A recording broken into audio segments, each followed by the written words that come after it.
Hi, my name is Colette Rabba and I'm with Orion Realty. I'm a residential real estate broker in the GTA West, an income property specialist, and an investor myself. The reason why Araceli and I like to do this show is because we're both investors and we love to give great information to viewers and listeners just like you. Welcome everyone. This is Araceli, Transition Wealth Advisor and real estate investor in the US and Canada. And for those who are not Canadians, let me tell you, this is just to show you that we are Canadians and we're celebrating Canada Day this week. So I hope you guys are having a fantastic time. And my weekly call with Colette, so we have interesting information for you, specifically for those people who are ready to buy a property. Colette, can you introduce yourself and tell us about the subject today? Of course. Hi everyone. My name is Colette Rabba. I am a residential real estate broker in the GTA. I like to work West End. And as you know, I'm also an investor, and that's why Araceli and I love to talk about real estate and finance and how they work together. And today we're talking about 4 things sellers specifically should look for in an offer. But before we get started, I would like to remind you all to please subscribe, like, ask us all the questions that you have, that we are here for you. We want to give you content that you really need and you like and you can actually use. So please don't forget to like, subscribe, all that good stuff. And are you ready? Are you ready for this? Okay, great. I'm going to share my screen and then we're going to get started. So give me 2 seconds. Let me get my techie hat on so I know what I'm doing. Can you see my screen? Yes. How's that? How's that? How's that? I get all of the full on right in the screen. Are we good? Yep. Okay, yes, and happy Canada Day, everybody. I know Americans seem to be a lot more you know, they love their country and be more, what's the word I'm looking for? Patriotic, yes. Sorry. It's terrible. I love being Canadian. I wouldn't change it for the world. I know our countries, we're neighbors, so we have to get along, right? Absolutely. Anyway. Plus, we love it. We love the US because I invest in the US and it is amazing to do that, to be able to do that. So we're very fortunate that Canadians can actually do that as well. Right. So, and when we call ourselves American, we are also American because we're in North America. That's correct. So we're all friends, right? So let's go. And these things, whenever we talk about real estate, it also is very similar to the US. So the verbiage might be a little bit different, but otherwise we have a lot of commonalities in the way real estate works in Canada and in the US. So if you are American and you are watching this, obviously these things make a difference, or they hold true in the US as well. So let's get started, shall we? Yeah. Yeah, so 4 things. So why I wanted to write this about the 4 things sellers should look for when they get an offer on their sale of their house. It's important because we talk a lot about buyers and what buyers should ask sellers, but we don't really, I find that there's not a lot of information out there for sellers. But it's very important that you have this is not one of them, but really to have your own representation as a listing agent, as the selling agent. You should be very confident in that person to know that they're there for you, and they should be able to ask or answer all of your questions and keep you safe with paperwork, with the whole deal, even after the deal, to make sure everything goes very smoothly. A lot of the responsibility of these things that we're going to talk about have to do with your agent as well.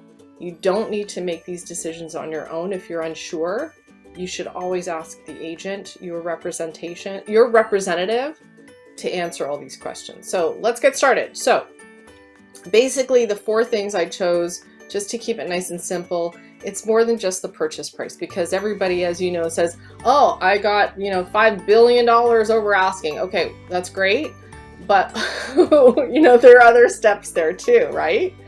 So it's not just about price. So these are a few things that I find are very important, and I talk to my clients about it too. So item number 1, you want to take this one because you are the finance lady. Yeah, so let me just move our faces out of the way so I can see what's going on.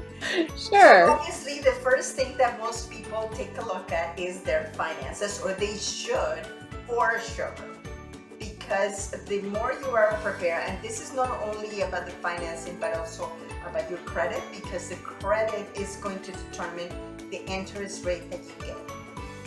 If you see some interest advertised by a financial institution, whether it's a bank, a credit union, anybody out there, that is not necessarily the rate that you would get, because it all depends on your credit score.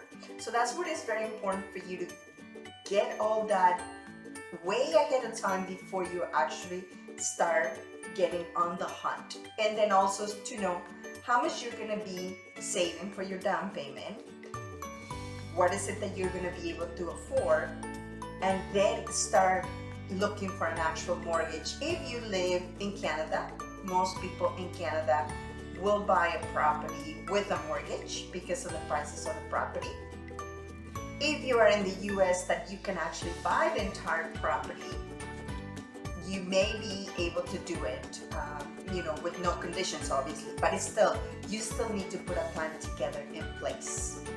Okay, so why is it important for the sellers to know what the buyers are going to use as their financing method? So this is about the sellers looking at an offer, and the question is for the sellers to have to worry about the buyers financing. Why?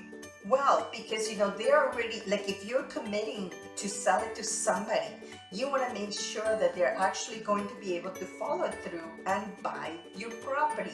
You don't want to just say, oh, okay, so you want to buy it? Okay. And then they come back and they say, well, we weren't approved. Right. And then you lost that opportunity to be able to sell it to somebody else that is qualified. Exactly. So that's why it's so important for the sellers to talk to either the buying agent or the buyers, when you're the two groups are talking to each other. That is something that I do for my sellers. I go and make sure, or as much as I can, to talk to the buying agent to say, what are they approved for? When can they close by? Do they need something like a vendor take back if they can't get financing? Things are changing in the world right now. So even though some people, obviously, before they make an offer, they have to get pre-approved. In my opinion, I don't work with anybody until they are pre-approved for whatever amount that they can get approved for. Things are changing in the world right now. Mortgage rates are going up. The loan to value rates are changing as well. It's very, very important that you get all that information beforehand. So let's say you're the seller and you have 2 or 3 offers at hand. This is about choosing the best method for the seller. Who is financially the best offer. So that, to me, that's why I think number 1 is this item is very important to know. What the without financing, without knowing how you're going to be able to close on that property, nothing will happen. So take time to really understand your own finances, what you can afford, and so on, because it'll save you a lot of headache. The rest of it is the fun stuff, right? This is kind of the hard part. Oh, this is all the hard stuff. Okay, so let's go to item number 2. So the deposit amount, and this is the thing that people kind of are still a little bit gray on, because they think the deposit amount and the down payment amount is the same. So right there, it is not the same. Deposit amount is a gesture to say, I will put down this to hold on to this offer that I have. So the deposit is usually between 3 and 5% in Canada. That's what we usually like to see. And sometimes even the selling agent will tell the buying agent, we would like to see an amount, a certain amount. So let's say on $500,000, 3% is $15,000. And 5% on, so it's usually, I want to say between 3 and 5%, unless the seller says, I need to see $50,000 to know that these people are serious. So that's really what the deposit amount looks like. So what happens, Colette, if the buyer doesn't follow through and they're already given a deposit? What happens to it? Can I get my deposit back? Not real. Yes and no.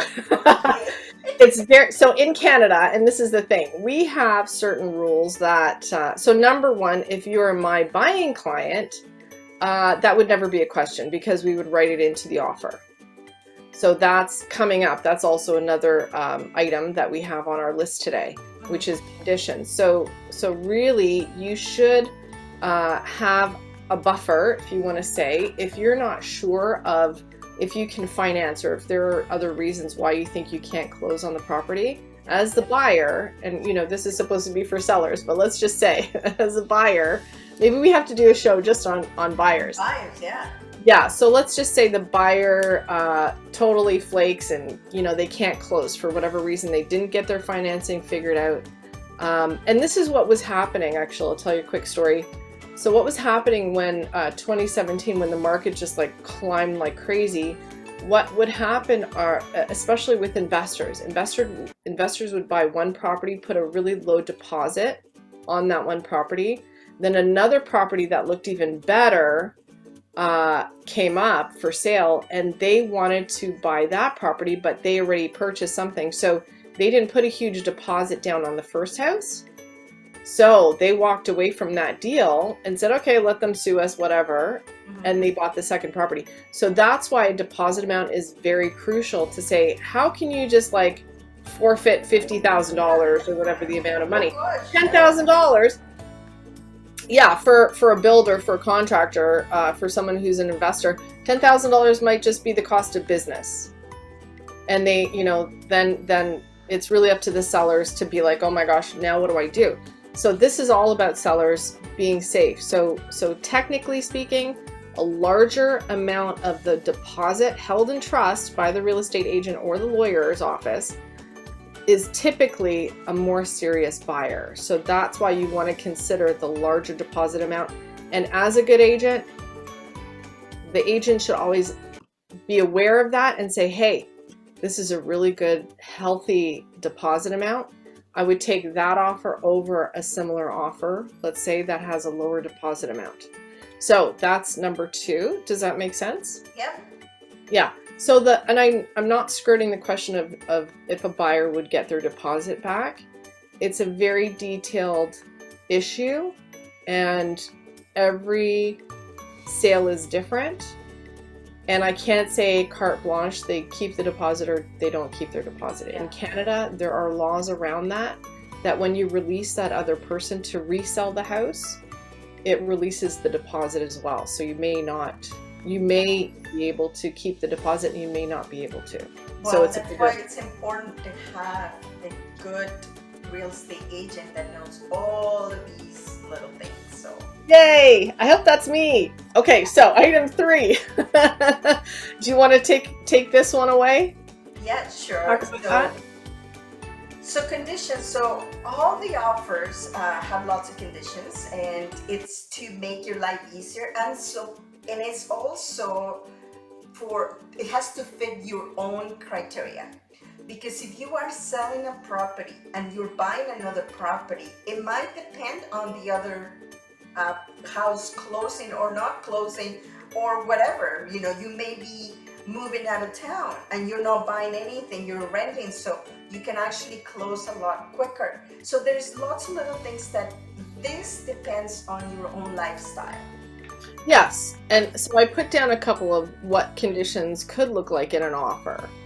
So, and that's why when we say, you know, taking the easiest offer when there's less conditions, that is good and bad, because as a seller, if you have something to hide and you don't want to accept a condition on inspection, then the buyer might walk because they say, oh, you have something to hide. But if you have another offer, let's say in a multiple offer situation, and this is what just happened last year and the year before when, you know, prices went crazy and people were going nuts, and they waived conditions like financing, like inspection. Those are the two big ones. And lawyer approval too. So let's say lawyer approval comes into play more with condos, and having them look at the status certificate of a condo and saying, I don't like it, or yes, I like it, or there's something fishy, or there's extra fees. You know, that's why you want to write in a lawyer's approval. So as a seller, you have to be careful to not take those conditions. So if you have a buyer who's serious and they say, listen, I just want to be safe, I just want to know the house is okay, don't cross off those conditions they're asking for. Tell me, Colette, so what happens if let's say in the crazy market like we had in a couple of years, that the inspection is waived, and then you find something that it's going to cost you a little bit of money. So what happens then? So you're stuck with it? Oh, this is a big secret. I don't know if I want to tell you my secret. Oh, I don't know. So basically, if you waive the inspection, you still want to write in visits to the house before closing. Before closing. If you take one of those visits to have an inspector come in with you, that is your right to do that. It's in the boilerplate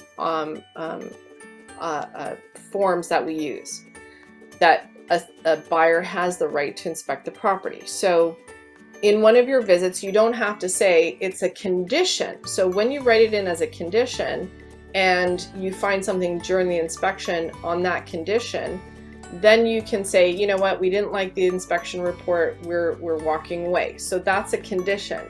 If you had to waive the condition because you wanted to actually buy the house and you were afraid, you still go in with an inspector before closing.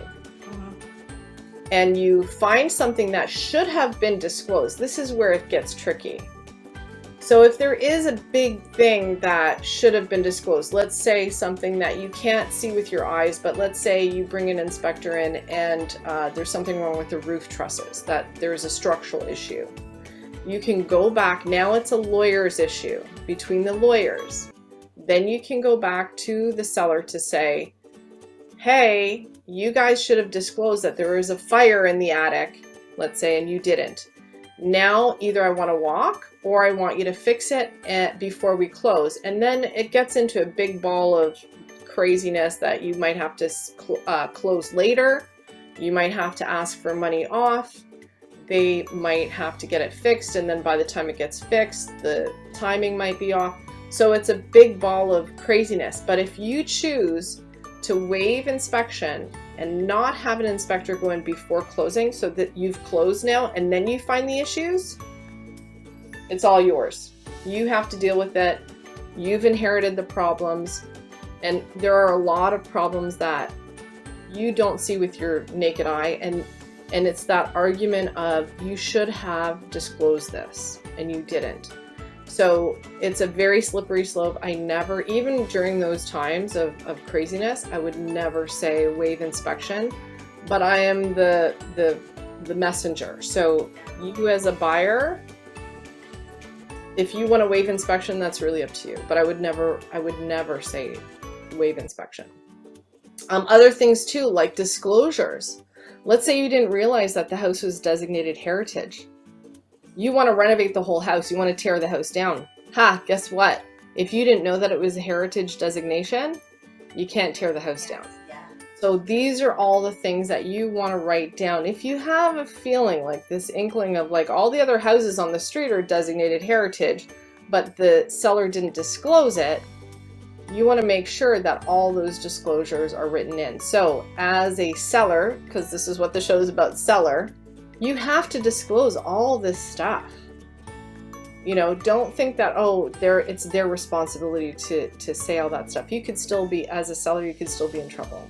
If you can't get insurance on the property, you have to disclose that. If there's any stigmas about the property, maybe there was a murder in the house, 3 centuries ago, I don't know.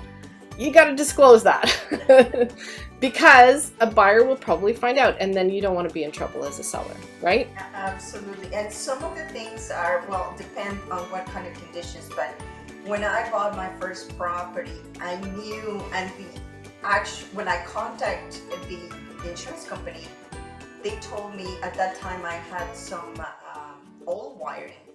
Right. And I needed to replace it, and says there cannot be any Novum tube in the house at all before we can insure you. And they gave me 30 days to get all the work done. So find out all of those conditions, because if you need to move in right away, you may not have the insurance until you fix certain things. So was that before or after you closed that you found that out? After I closed, they gave me 30 Why didn't days. your inspector find that? No, the inspector find out. I knew before that.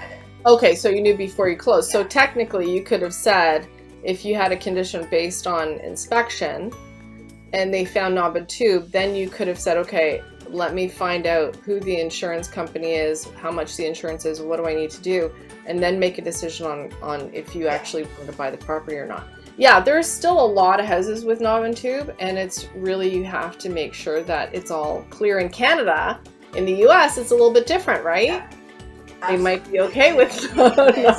Well, depending on the state, so you gotta check on the state that you're in. Yeah. In some cases, you're able to have half and half. So if you, let's say that you're reconditioning something, if you're adding a kitchen, then you have to use new wiring. But if you already have knob and tube somewhere in the house, you don't have to recondition that. But you Take all of it, check that with the particular state that you are investing in. So that Right. is just kind of tidbit for the US. Yeah, no, that's fascinating. So absolutely make sure. And that, again, your agent should be able to answer all those questions for you. Yes. Right? Okay, number 4 is the last one, sadly, but very important, is your closing date. Even though where are you going?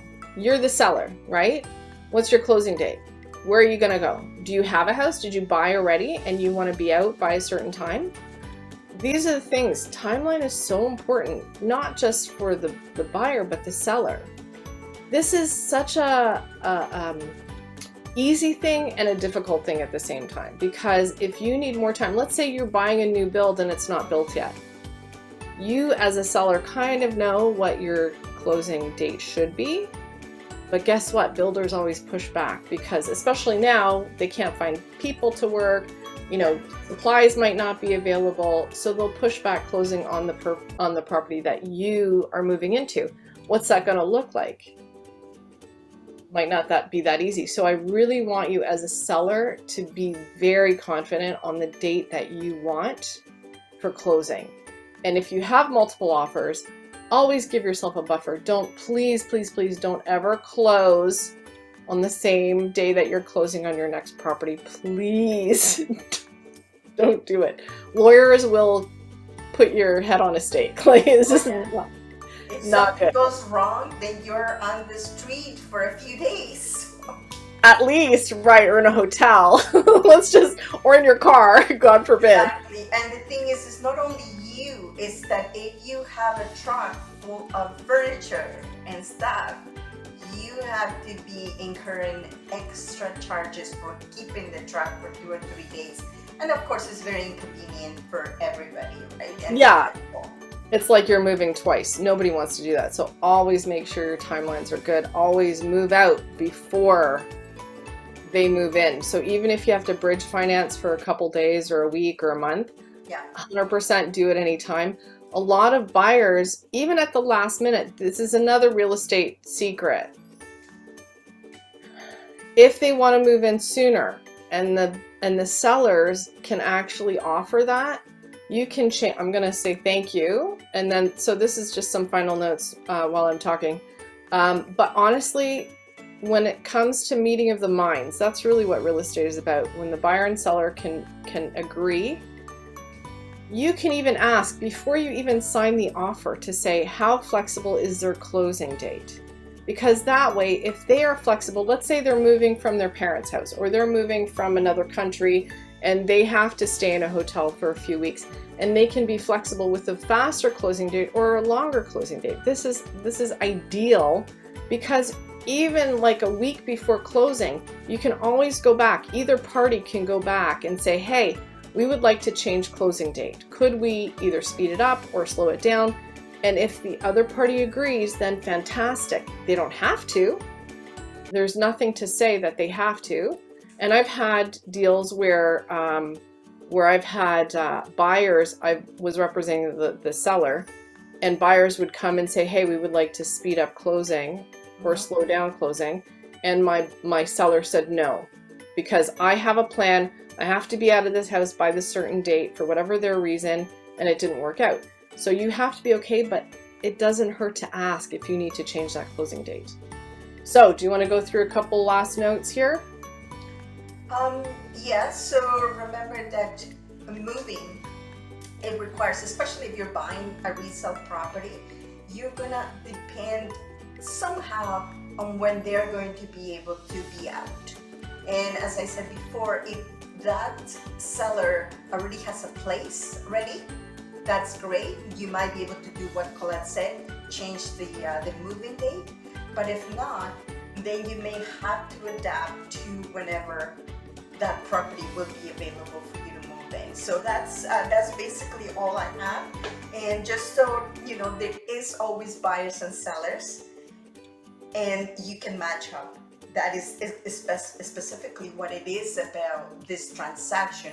Not only about how much money you're paying or how much money you're getting for the property, but all of the conditions have to be in place for you to be able to close this property properly. Yeah, and you know, I hate to toot my own horn, but really, your agent should be able to communicate for you throughout the whole process. So even before the other agent makes the buyers make an offer, there's a lot of communication that happens between agents, and if those agents are not on the same page, you'll even know before you get the offer. So a lot of the times, the buyer wants to please the seller because they want the house. So really, this is something that as a seller, you should be very confident with having the right price, the right conditions, the right closing date, everything to make you happy first before the buyer, because it's your house, right? It's your money. It's your decision, ultimately, right? So to make sure that you feel very, very confident, and you can absolutely get all the conditions that you want as a seller, not a buyer. As a seller, you put it out there saying, this is the closing I want, this is the money I want. You know, if it's not astronomically crazy, out of the norm, you should be able to get all the conditions and everything figured out way before you have to close. Make sense? Amazing. Well, thank you so much, Colette, for putting the presentation together. And if you do have any questions or are looking to buy, remember to get in touch with Colette, but make sure that you also have your finances ready. If you don't, then contact me. So this is all we have for you today, this week. And remember, it's Happy Canada Day, so enjoy. Thank you, Colette. Thanks for joining us, everybody. Have a great Canada Day and a great day. Thanks for joining us today. If you'd like more information or if you have any questions, please go to my website at www.coletterabba.com.